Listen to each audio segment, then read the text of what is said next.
today I'm going to respond to some comments and answer some questions. If this is your first time watching one of these videos, this is a series where I answer and respond to comments that viewers leave on my channel. With that being said, if you have a question for me, or you have a comment, or you just want to say something to me, let me know down in the comments below. I read through all the comments, even though sometimes I probably shouldn't. Okay, with all that being said, let's get started. I love all your videos, man. I just had a question. Would you ever be able to show some of the looper functions on stuff like the Helix and compare them to other pedals with built-in loopers? I don't really see any in-depth, and you don't see anything else because I forgot to click the read more button on that comment. Yeah, I could totally go over some of the looper functions in the HX Stomp and maybe compare that to the looper functions in the GE200 or the Ampero even. But just a disclaimer, I'm not good at using loopers. I've tried to use them in the past, doing stuff like looping a rhythm section so I could play a lead over it, and I'm just not very good at it. But I will definitely do that, and I will do my best to make it not totally suck.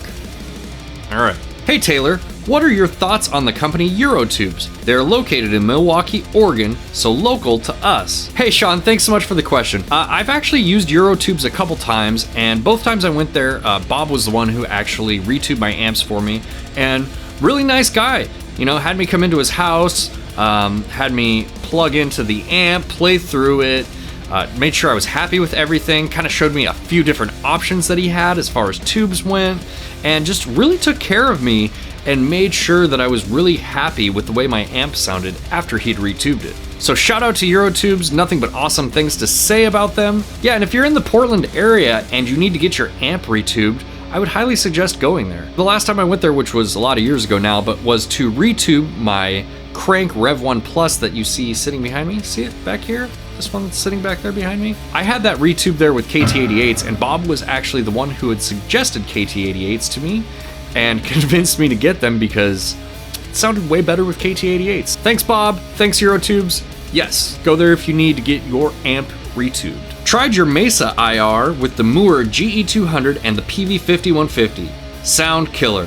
Thanks for sharing with us. Hey, thanks so much for the comment. No problem, I'm more than happy to share that IR. And what I'd like to do in the future is maybe put together some IR packs, just some things that I don't see very commonly being used in the cab IR world. I mean, it's so common to have Mesa standard IRs out there, mic'd up with like 57s and 421s and all of the super common microphones, but I would like to put together a cab IR pack, maybe with some different miking techniques and mic'd with some different microphones, just some things that I've found that I enjoy using over the years and maybe other people would enjoy as well. So that's something that I am working on here in the near future, and yeah, keep an eye out for that. I will announce that as soon as I get that uploaded. And also, if you're not aware, check the description. I started uploading the patches that I'm using in my videos, as well as my custom IR that I made with one of my Mesa oversized cabinets. So if you want to download it and check it out, it's down there for you. I nearly thought you were wearing a Disincarnate shirt. Also, I'm stoked because I just ordered a new guitar. I found out about a brand called Wolf, and they have a South Korean made single cut LP style guitar for $430.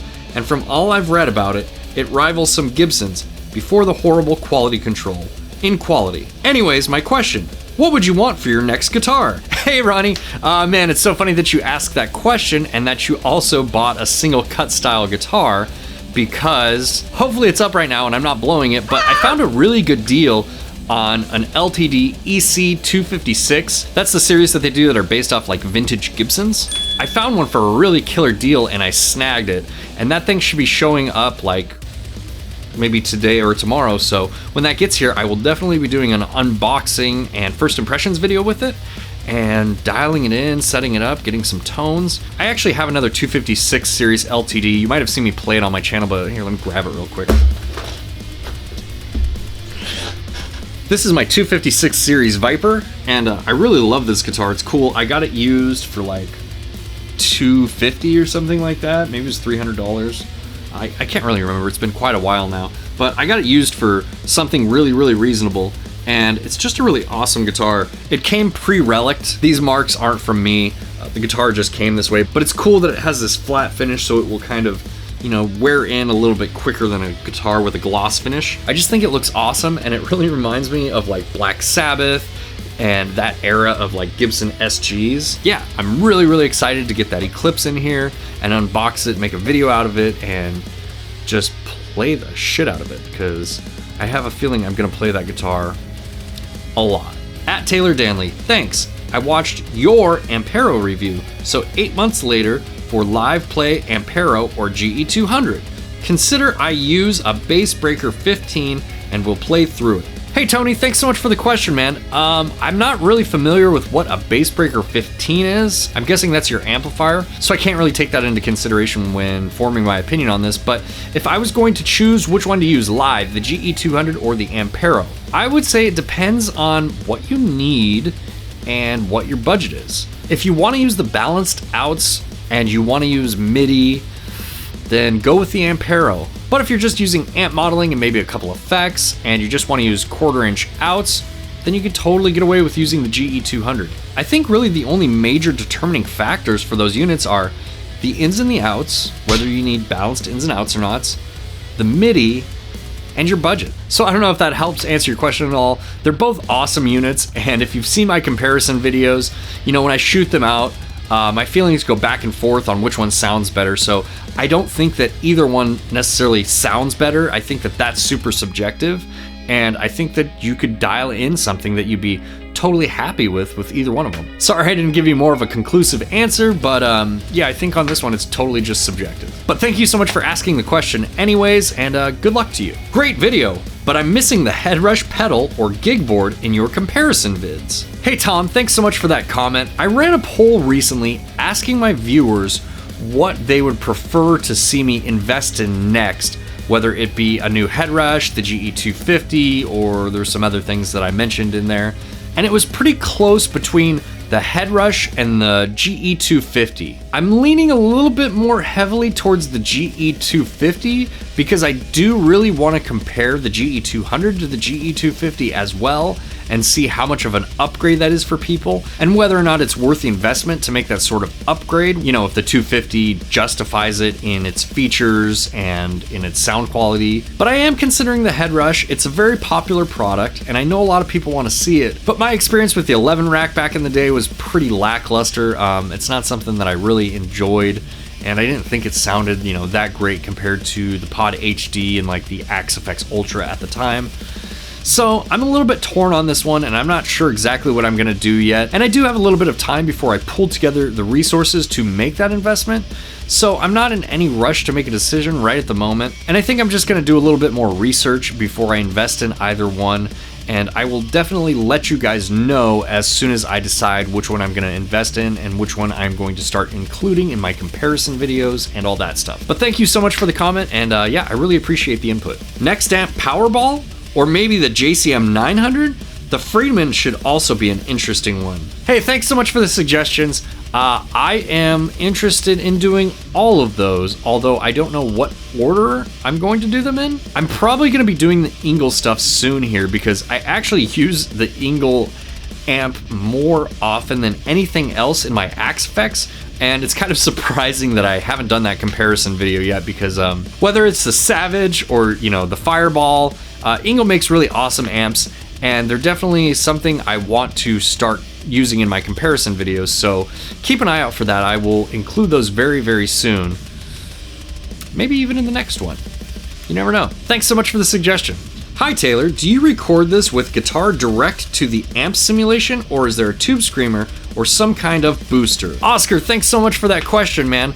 I always forget to mention this, but I do generally, like 9 times out of 10, I am using a tube screamer or some sort of boost in the actual unit itself. I don't run a tube screamer outside, although that has been suggested to me, and that's probably something I should do, is maybe run the tube screamer into the modeler and just use the modeler for the amp emulation. That's something that I need to really consider for a future video. But generally, when you are watching my comparison videos, they are boosted with an 808 style overdrive. And even though I try to go over everything in my videos, I always forget details like that. So, you know, that's very observant of you to notice that. If I were Orange, I'd be requesting you delete this video.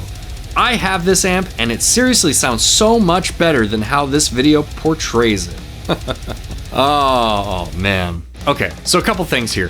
When I made that orange video, making videos was a very new thing to me. And just like setting up the camera and trying to figure out what I was gonna say and trying to figure out what I was gonna play was all very overwhelming. So I made a lot of mistakes in that era. Although a lot of people comment that they think I was clipping in that video, and I definitely wasn't clipping. That's just the head on the clean channel. For whatever reason, it sounded like it was clipping. I don't know if that's something inherent in the Orange Crush amplifiers, or maybe it was just that amplifier, I'm not really sure, but that sound was 100% coming from the amplifier. I remember it very, very clearly when I filmed it. But as far as making videos go, yeah man, sometimes they just suck, you know? I'll be the first one to tell you a lot of my older videos do suck. And you know, if this is something you're interested in, or you're thinking about making a YouTube channel and you're nervous, just go watch my old videos. You'll feel a lot better about yourself, because I guarantee you, you can do a better job than I did when I first started. I mean, you could probably do a better job than I even do now. But the important thing for me is that I just keep making these videos, even if every now and then I do release a bad one and it gets negative comments, because at the end of the day, that's what's gonna make me better at producing these videos, is just to keep doing it over and over and over again. I don't know how you guys are, but I'm a really stubborn learner, and it takes me forever to figure things out, and I always learn things the hard way. And based off the comments that I get from people now, I think that I've come a long way in my ability to produce decent videos, so that's something that I'm actually really proud of. So hopefully you guys can learn from some of my mistakes, or maybe go back and watch my old videos and kind of like have a laugh about it. I don't know, but yeah. I love this, haha. Sorry for your money, dude. This comment's in reference to an unboxing video that I did of a cheap starter pack that I got off Amazon. I'll link that up here. Hopefully I'll remember to do that. But I bought that thing and unboxed it because I thought it would be something that you guys might enjoy and have a good laugh at. And I'm really glad that some of you got some enjoyment out of that. And don't be sorry for my money. I actually boxed that thing up and returned it and took that money and invested it into a quality instrument that I will be unboxing here soon. Of course, when you're watching this, it'll be happened already. Hopefully my timeline's right here. It's a shame your channel is so small. It got recommended to me just 2 weeks ago. Since then, I've almost watched every video. Keep it up, man. Greetings from Germany. Hey man, thank you so much for that comment. That really means a lot to me, and that's really awesome that you're watching my channel all the way from Germany. I've actually been getting a lot of comments lately from people in other countries and from all over other parts of the world, so that's really cool. I never could have imagined ever, when I was sitting down making that shitty orange video back in the day, that people from all over the world would be watching my videos and commenting on my channel. And even though my channel is really small, back in the day when I first started making those videos, I never would have thought that it would have gotten to this point, let alone where the trajectory is leading it, because you know, it seems to be growing a little bit every day at a pretty consistent rate. So you know, I'm just really excited to be doing this, and this is something that I really love and enjoy doing. I've always really liked making videos from the time that I was a little kid. I used to actually make videos on this thing here, and you know, I've come a long way since the old 16mm, 8mm, whatever this thing is. I've come a long way since this time, so it's just really cool and humbling to me that I have the subscribers that I have, and that I, you know, get these comments periodically that are really cool and uplifting. And before I get too sentimental, I'm just gonna say thank you very much, and I don't take this lightly, and I don't take it for granted for 1 second. And I feel very fortunate to have the people subscribe to my channel that are, and the ones that leave me comments. You know, this sort of stuff really makes my day, and it really just makes this whole experience a lot more worthwhile. So thank you very much, and I really appreciate all of you. If you have any questions or comments, please leave them down below. And if you like this video, please hit the like button and consider subscribing, and I will see you on the next one. Bye!